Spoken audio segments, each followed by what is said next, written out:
สะท้อนดวงใจเป็นหน้าที่สุดท้ายก่อนไปขอสั่งคนดีไปแล้วจะมาแก้วตาน้องยมสุขีขออย่าได้มีมันหายหาวีคนดีอ้ายเลยอ้ายจะไปแต่กายเท่านั้นส่วนหัวใจยังมันผูกพันหากอยู่ดังเคยขอน้องจงรอตั้งต่อหากมันอย่าเห่อน้องอย่าทำเตอเหมือนน้องบ่เคยเอ่ยคำสัญญาจำต้องจากภาพน้องไปหากชีวิตของอายบ่ตายจากทุ่งคืนมาข่าวนี้อายจนขาดสนทรัพย์สินเงินตาอายอยู่แนวหน้าบ่นานจะมาสู่ขอแต่งงานคิดขึ้นมาเวลาสะท้อนยานเขาแย่งไปก่อนยามนอนสะอื้นโศกสัน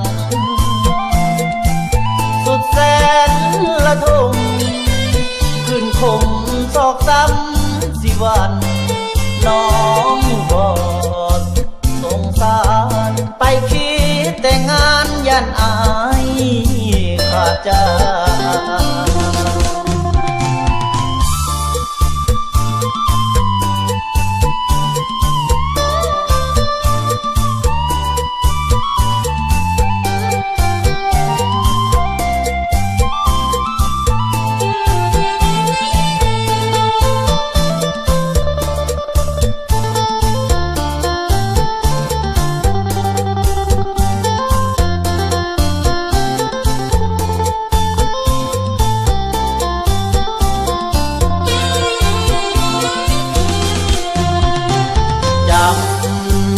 ต้องจากภาพน้องไป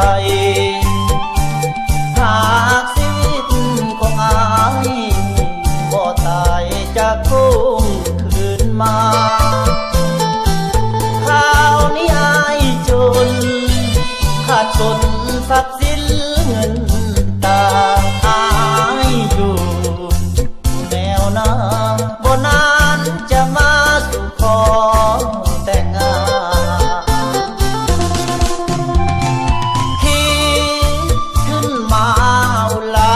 สะท้อนยานเขาแย่งไปก่อนยามนอนสะอื้นโศกสันสุดแสนละทมขึ้นคมซอกซ้ำสิวันน้องบอดสงสารไปคิดแต่งานยันอายขาดใจ